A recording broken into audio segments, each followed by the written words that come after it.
Alright, so today we're going to be talking about a chord. You guys ever heard about a chord before? Anybody? Depends on. Not like the chord. It's not spelled with an H, but have you guys ever heard of a chord with an H? Like a music chord? Well, not with circles, but I'm sure you've heard the word before itself. It means different things in different contexts. Oops. In this context, a chord in a circle, the definition for that is a segment inside a circle. Pretty basic definition. A segment inside a circle, and then in parentheses, endpoints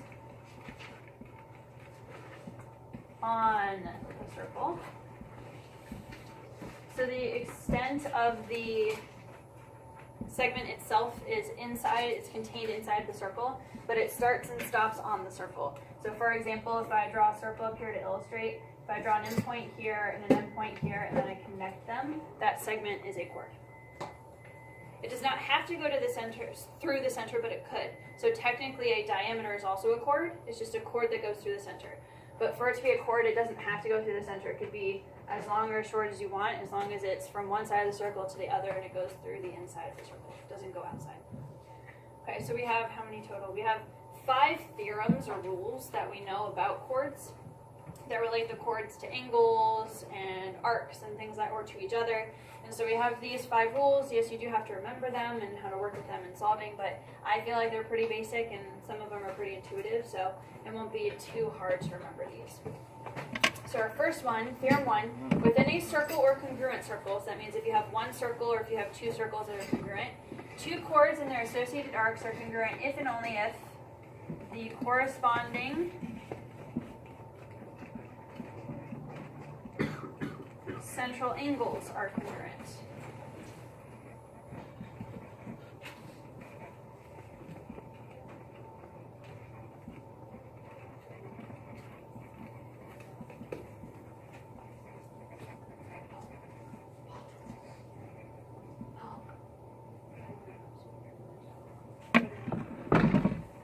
Alright, so for this one, it basically is saying that if you have the picture like this, if you know that these 2 angles are equal, remember central angles come from the center, right? So if you have 2 central angles like this, their chords are going to be equal. If the angles are equal, then the chords are equal. See how this says if and only if here? You guys remember what you call a statement that has an if and only if? A biconditional, which means it works both ways. So if you know that the chords are equal, the chords and their arcs. So you can write like that. I know they're really close to each other. But basically everything's equal, right? The angles are equal, the arcs are equal, the chords are equal. Everything here, they're all equal. If one pair of them are equal, so if just the chords are equal, then everything else is equal. Or if just the angles are equal, everything else is equal. So that's a pretty simple one. If you have angles, chords, or arcs that are congruent, everything else is going to be congruent too. All right, theorem 2. This one's a little bit different. Within a circle or congruent circles, again, either 1 or 2 that are equal, 2 chords are congruent if and only if, this is the, if and only if the intercepted arcs are congruent. And I'll explain what intercepted means in a second. Intercepted arcs are congruent.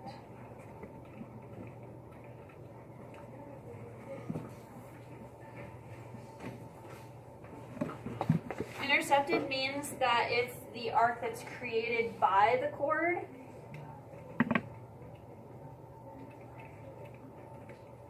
So when they're talking about an intercepted arc to a chord, let's say I'm talking about this chord right here.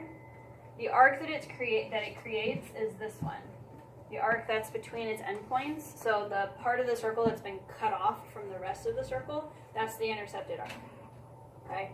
So basically this rule is saying that if the chords are equal, then the arcs are equal.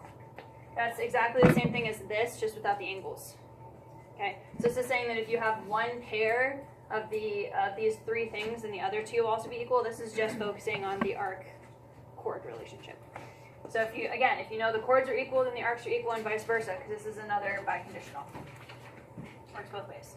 Again, so, sorry? How are you going to know if the chords are equal? They will tell you. They'll either give you a value, like this is 5 and this is 5, and then they'll say this is 60, what's this? And you would say 60, right? Or they'll give you the little hash marks to say they're equal. Right? So basically what we know so far is that if there's a congruency relationship between any of those objects, the angles, the chords, or the arcs, the other corresponding parts are going to be equal. So again, pretty basic information here. All right, theorem 3. Within a circle or congruent circles, two chords are congruent if and only if the perpendicular distance from the center. The perpendicular distance from the center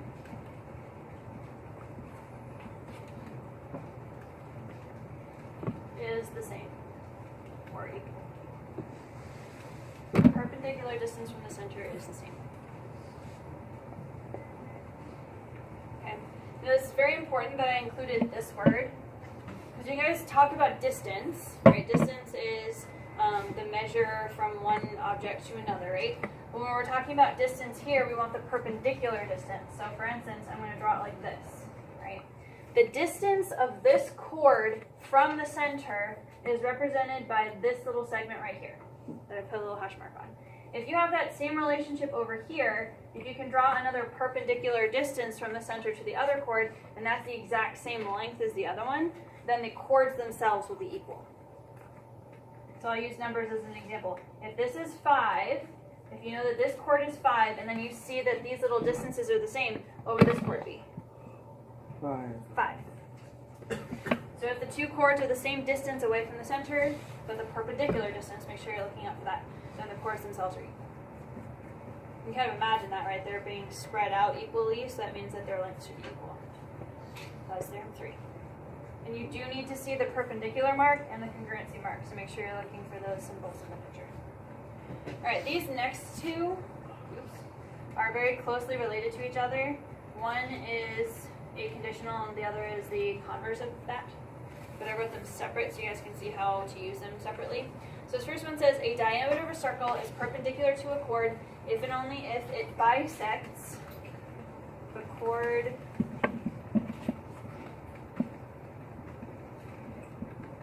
and its intercepted arc.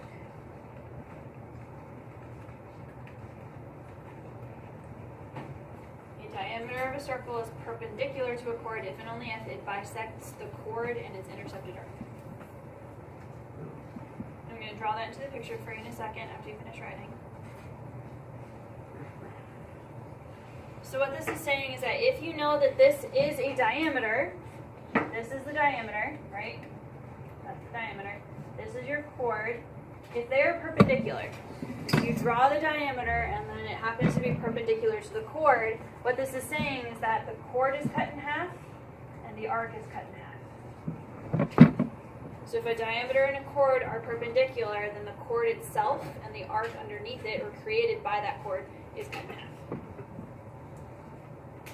Okay? It's kind of like a kite. Remember how in the kite the major diagonal bisected the smaller one? So that kind of picture looks the same except it's in a circle instead of a kite. And then this is the converse of this one. So this one says if a chord is the perpendicular bisector, so it means it's perpendicular and bisected, of another chord, then it goes through the center. Oops, come on. It goes through the center. In parentheses, diameter. Or it is a diameter. Alright, so this is the reverse idea. This is saying that you don't know this is a diameter. I know the center is drawn right there, but let's say in the circle they didn't draw the center. You have no idea where the center is because they didn't give it to you. You just have a random chord drawn like this, another chord drawn like this, and all you know is that they're like this. All you know is that they're perpendicular as a chord is, or one of them is being bisected. That means that you can say the one doing the bisecting was a diameter. So see how they're converse? This one said it was a diameter first, therefore it bisects. This one's saying it bisects, therefore it's a diameter. So it's the same thing, just one's in the forward direction, this one's in the reverse direction. Okay? So those are the 5 things you guys want to remember about chords. And the relationships, whether it's an angle, an arc, or a chord, and we're going to use those to help us solve in the next examples. Does anybody have any questions on theorem 1 through 5? All right, let's apply them.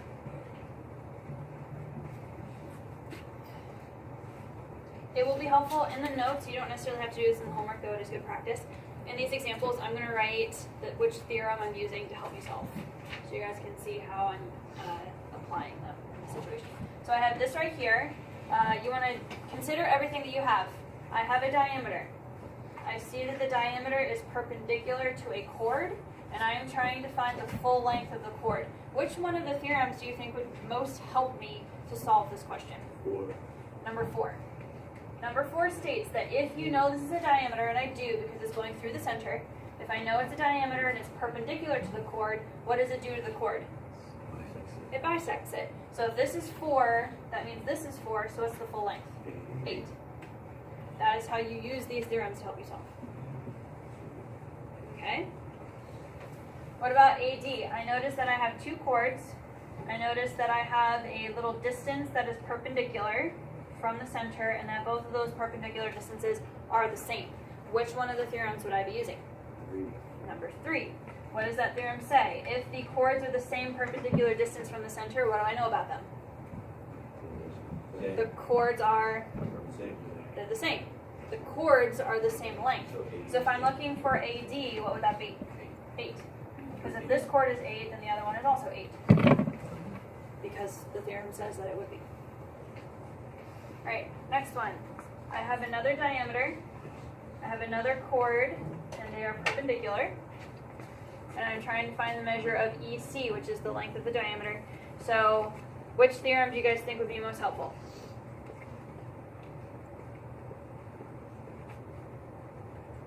I have a diameter, and I have a chord, so that's got to be either theorem 4 or 5. Which one would I use? It would be 4, right? Because here I know it's a diameter. I don't have to guess that it's a diameter or not know it's a diameter. I know that it's a diameter because it's going through the center. They've provided that for me. So I know it's a diameter. If you start off with it being a diameter, that's theorem 4. And so what does this theorem say? If they're perpendicular, what's happening to the chord? It's being divided in 2. But for this one, technically, it's showing the situation for theorem number 4, but I'm actually not going to use theorem 4 technically to solve. What does 6 represent? A radius. And I'm looking for EC, which is what? No. What does EC represent? What would I call it? A diameter. So I have the radius, and I'm looking for the diameter. So if the radius is 6, what would EC be? 12. So that one was not necessarily using theorem number 4. It just was set up the way that number 4 would appear if you were using that. But this one was just a more straightforward application of using the fact that the radius is equal to half the diameter. You may see some of that basic stuff from like lesson 1 pop up in these, so don't overthink it too much. Alright, I am looking for the measure of this arc. Remember the symbol for an arc is that little bent thingy? Alright, I know that these 2 chords are equal and I'm looking for an arc. Which theorem do you think would help me best? 2 or 3. I cannot use theorem 3 because I do not have perpendicular distances, so number 3 would not apply. Theorem 2. Theorem 2. Theorem 2 says that if I have congruent chords, what do I know about the arcs? They're congruent. They're congruent, like this, right? So because these 2 chords are equal, these 2 arcs are equal. And I have a 64 right here, so how do I find this one? I'll call it X.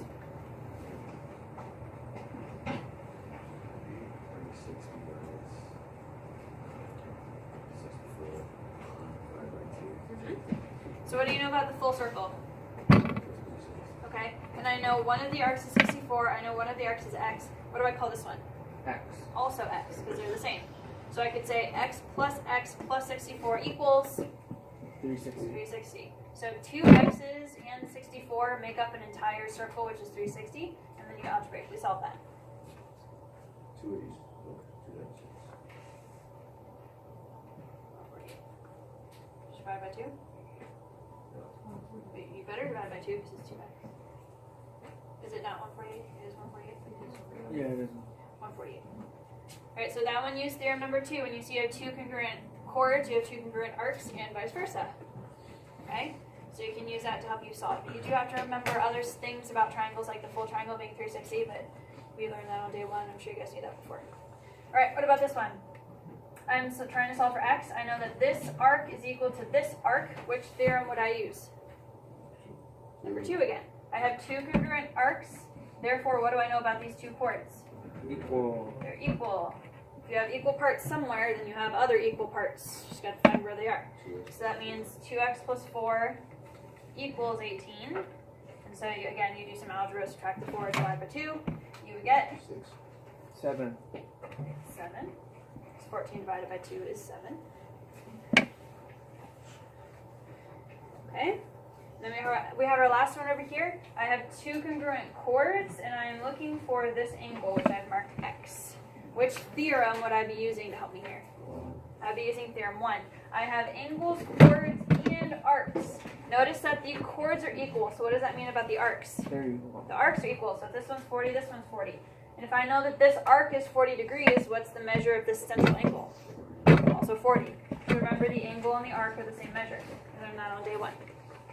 So you can use the arcs to find the angles to find the arcs, use the chords being equal to say that the angles and the arcs are equal. So you have all those equal relationships. Just make sure you know how to use them when you guys are solving. Alright, these next questions are different.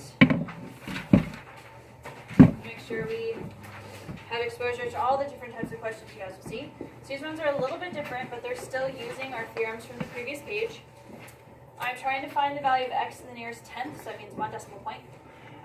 And so x is going to show up in different positions in these triangles, but we're going to be using the rules of chords here. I want you guys to draw a big star up here.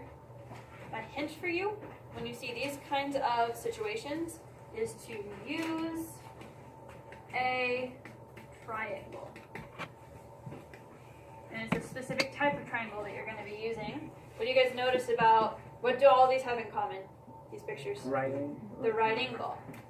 Okay, so I'm actually going to be using right triangles to help me solve. Now, if you look in these pictures, some of them have triangles already there. Do you guys see how some of these pictures already have triangles drawn in them? Others don't. So if you already have a triangle, yay. They've done some of the work for you. You can just move straight forward from there. If you don't have a triangle, there is a step you're going to have to do before you can actually solve. So for instance, this one right here. Do you guys see a triangle? No. We're going to have to create one ourselves. Okay? We're going to have to create a right triangle so that this is the 90-degree angle. So what side would I have to draw to finish the triangle? What do you call it? I have this side and this side. What other side do I need of this triangle? What do you call the side across from the right angle? Hypotenuse? There we go. Here's my triangle. I did not have this line before, but you have to finish off, you have to actually draw the triangle, finish it off by drawing this line. So I'm going to draw that. Now, just like I did in the other lesson, I'm going to draw the triangle off to the side. It's just easier to have it in one spot instead of going back and forth with the triangle. I need you guys to tell me what all the sides would be. So what's this left one over here? 4. What's the top one? 10. Right, this is where those theorems come in. See how this radius is perpendicular to the chord? Isn't a radius, or part of a radius, wouldn't this, if it comes from the center, if it's perpendicular, wouldn't that bisect the chord? That was theorem 4. If something's going through the center, whether it's a radius or a diameter or part of one of those two things, if it's perpendicular, it bisects the chord. That's theorem number 4. So you can write a note on why that happens. So that has been split into 2 parts. If the whole thing is 20, then half is 10. Is everybody with me on that? Okay. Now, what would I call the hypotenuse? Yep. What would I call that side?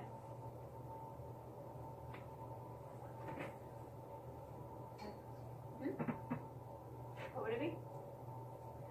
Why?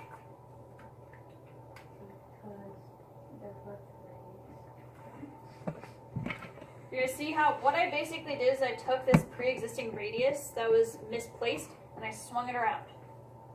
Shouldn't every radius be the same value? Okay, so if I took this radius and I swung it around, or I drew a brand new radius right here, they should both be the same value, so I can call that x. That's what you have to do. If you don't have the triangle already set up, you're going to swing the radius over, swing the radius to complete that triangle, and it's going to be the same value as the radius that they had drawn previously in the question. Okay? So once you have this, all you have to do is solve. Using what?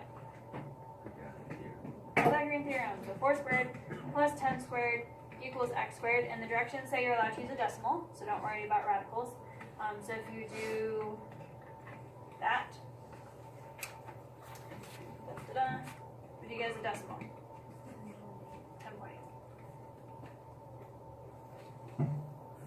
Okay, so that's how you use theorem number 4, the fact that this radius, diameter, or section of those two being perpendicular to the chord bisects it, and then you can create your right triangle there to solve for a missing piece of the picture. We're just going to see a couple different scenarios of that for the rest of this practice section. Alright, so this one already has the triangle, so yay. I'm going to draw it off to the side. My 90-degree angle. Make sure you draw it in the same orientation just so you're able to transfer the information more easily. Alright, so the hypotenuse is 15. The short leg is 8. Now, you have to be very careful about what we're about to do next. Can I call that other leg x? Now, what is x referring to in the picture? The full chord. X is referring to the entire chord, but what do we know is happening to the chord right now? It's being bisected. So you guys have two options, and you want to use the one that makes more sense to you. What is this actually? It's half of x. So you have two options. You can call this 0.5x, just to avoid fractions. You can call it 0.5x, like that. Or, remember we used the stand-in variable in last lesson? You could also just call this y, and say that y is equal to 0.5x, so you don't have to work with the decimal. So it's up to you. You can either physically write this as half of x, not x as the full value, or you could put a y here instead and then go back and solve this like we did in the previous lesson. It's up to you. Whichever one makes more sense. Okay, I'm going to do this one just in case you want to see how that one works out, because we have already practiced how to use the stand-in variable. So if you were to notice, again, this is only half of x and you write it like this, your Pythagorean theorem would look like this. Remember, when your side has two objects, two parts to it, a coefficient and a variable or something like that, you do need parentheses. Alright, so it says 64, what is that, 0.25?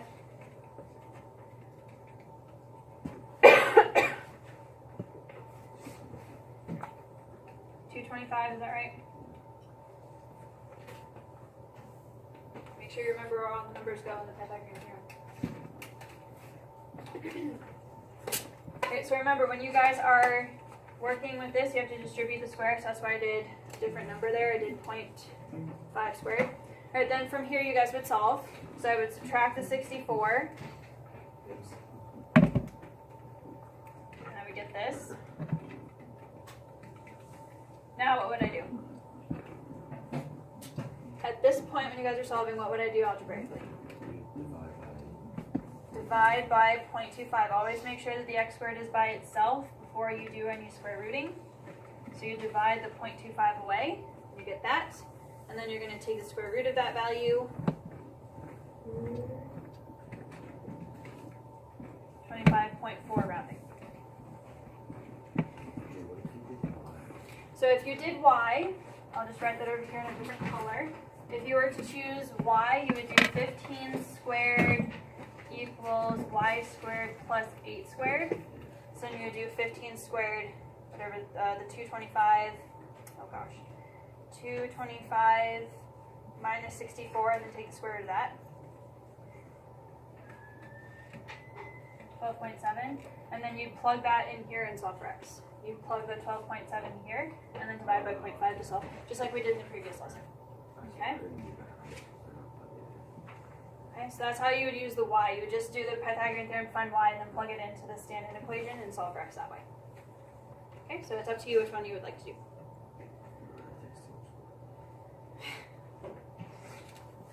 They each have their own advantages and disadvantages, so you have to figure out which one works best for you. Alright, everybody good with the first two so we can keep going? Alright, let's take a look at this one. Here's my triangle. I know this is a right triangle because I can use the linear pair relationship to get the 90 degrees on the other side where the triangle actually is. The x is referring to this segment between the center and the chord. All right, what would the other sides be?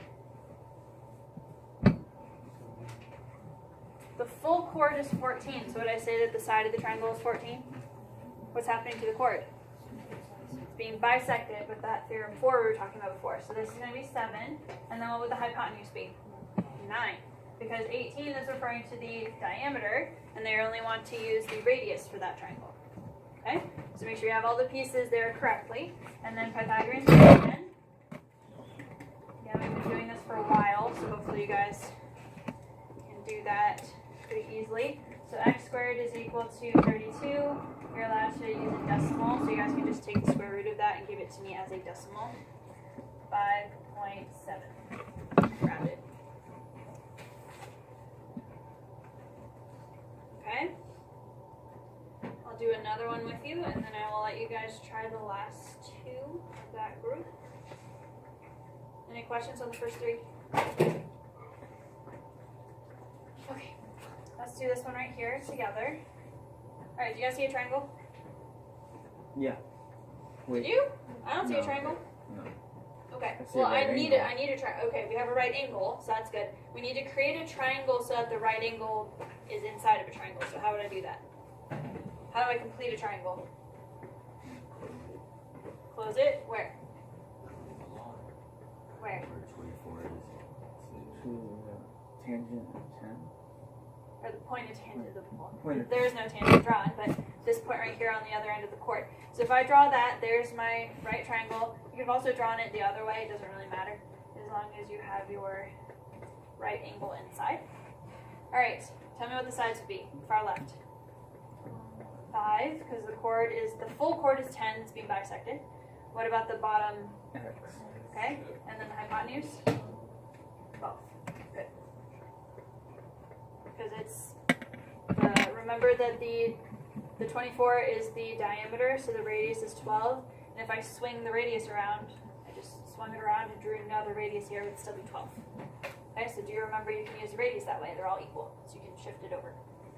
Right, so 5 squared plus x squared equals 12 squared.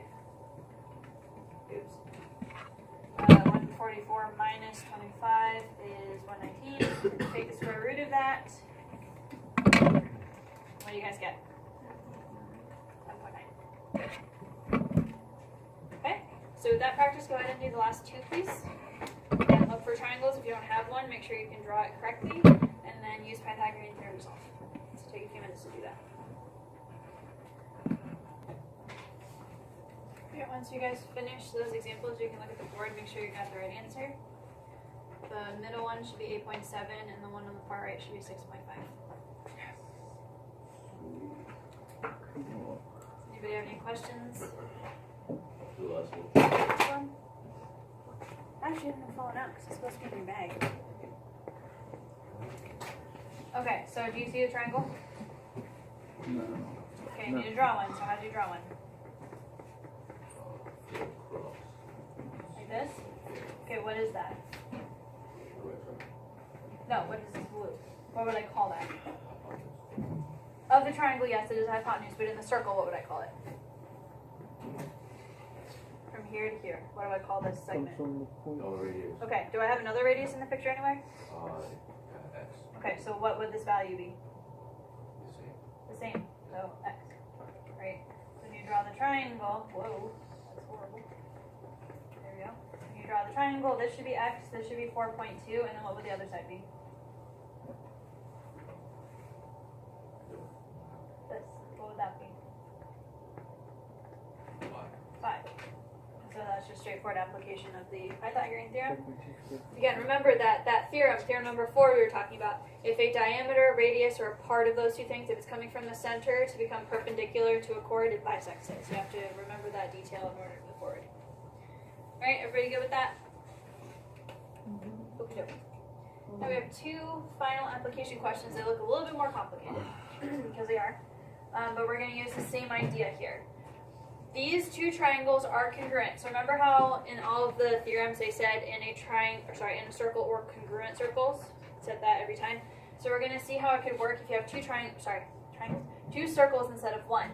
So in this situation, these circles themselves are equal. I know that GH is a chord of both circles, so they both share that chord in common. We're rounding when we solve. We know that DE is 10 and GH is 4, and I want to know what a radius is. So it doesn't really matter where you draw it. You could draw it here, here, here. I'm just going to arbitrarily pick there, GE. Okay? I'm going to do the same thing that we were just doing in the previous example because none of the other theorems work here. We have a chord and something that's coming from a center. Whether it be a radius, a diameter, or a part of that, doesn't really matter. Which theorem best fits the scenario? When you have a chord and then something coming from the center. Which one would work? Flip back to the front if you need to, but which of our 5 theorems that we have been using to solve would best fit the scenario? Which one? No, one is when you have angles, chords, and arcs. I don't have that here. All I have is a chord and then something coming from the center to meet it. Which theorem do you think would best fit? What theorem did we use for the ones above? 4, guys. That's the one where it says it's a diameter. Anything that comes from the center is part of a diameter. So that's what's happening here. You guys see how I have a right triangle? All right, remember they said if you're connecting D to E, those are coming from the center, and if something from the center intersects a chord, it's perpendicular. That's what our 4/5 theorems are saying. So I have another right triangle. Okay. They said that DE, which is the connection between this point and this point, is 10 inches. What do you think would happen when I'm trying to get this length right here? It bisects. It would take me too long to explain why that is true, but it is true. It is also bisected there because technically this is also a chord. Okay? And then what happens to GE because this is a piece of a diameter that touches it? What happens to the chord? It's bisected. So if the full chord is 4, then just that little section in the upper triangle I drew is 2. And I'm trying to find a radius, which is GE, which I drew to actually create the triangle itself. So I'm solving for X, that segment right there. Just when I know it's a little bit more confusing looking because you have to use the overlapping circles to draw the triangle yourself. But again, this is just a straightforward application of the Pythagorean theorem in the end. So 4 plus 29. What's the square root of 29? It's like 5.4 Square root-ish. Yeah, if the directions give you permission to use a decimal, feel free. If they do not say that you can use a decimal, then I expect a radical. Anytime you use Pythagorean theorem, you have to give me a radical unless the directions tell you to use a decimal. If this is the same setup, they just give us slightly different information. They're telling us that the radius is 18 feet. Do I have a full radius actually drawn here? Where can I draw a radius? I can use GE again, right, to close that triangle off because I will be using triangles. I know this is 18, okay? I know that GE, my chord again, is 32, and I want to know how long DE would be. Okay, so again, we have another right triangle situation because the chord and the thing coming from the center are perpendicular. So I do have another right triangle. They told us that the radius or the hypotenuse of the right triangle is 18. What would I put for this upper side that involves GH? 16, because if the full chord is 32 and it's being bisected, then just part of it 16. Now, do you guys notice how I'm looking for DE? The full length here? I could call this X. I'm looking for X, DE. But would I call the bottom part of this triangle X? No. No. How much of this, this is how much of X? Half of it. Remember we were saying up here that was also being bisected as well as the chord.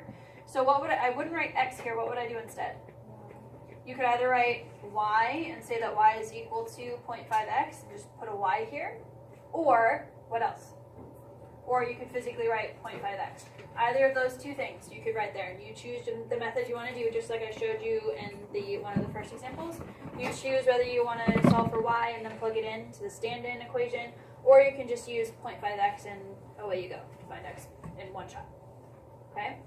So whatever you guys choose, I'm going to go ahead and do this one because it's just one shot to get all the way to x, so you don't have to plug in. So I would have 16 squared plus 0.5x squared equals 18 squared. Remember to put that in parentheses.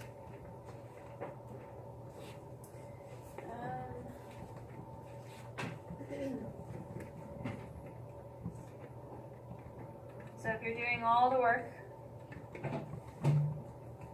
step by step, it would look like this. Remember to distribute the square if you're using this expression. You can avoid that by using y, but if you're using this method, distribute. And then you would subtract the 256, and then you would divide by 0.25. And so you would get x squared is equal to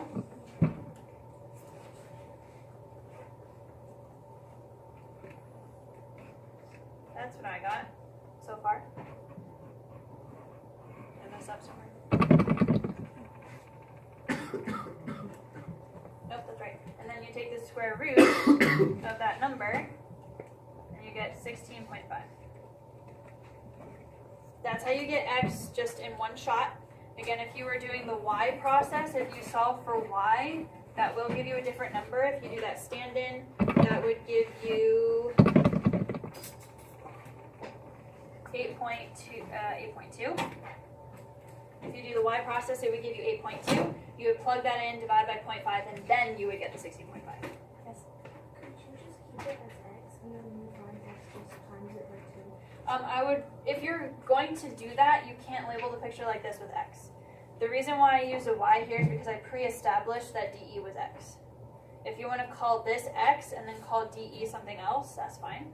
But it's just in this scenario, I called what I was looking for x, because that's typically what we do. We call what we're after x, and then you have to use a different variable for the other part. But if you want to start by calling that x and then this is y and just know you multiply x by 2, that's fine. Just make sure you're not mixing up the variables when you're using different ones. Okay? Any questions? So these questions in this lesson vary from difficulty. We've had those really straightforward ones underneath the theorems on the front page. Then we have these ones you have to be a little bit more careful working with the triangles and stuff like that. Does anybody have any questions about that? No? Okay. Stay tuned. That's good.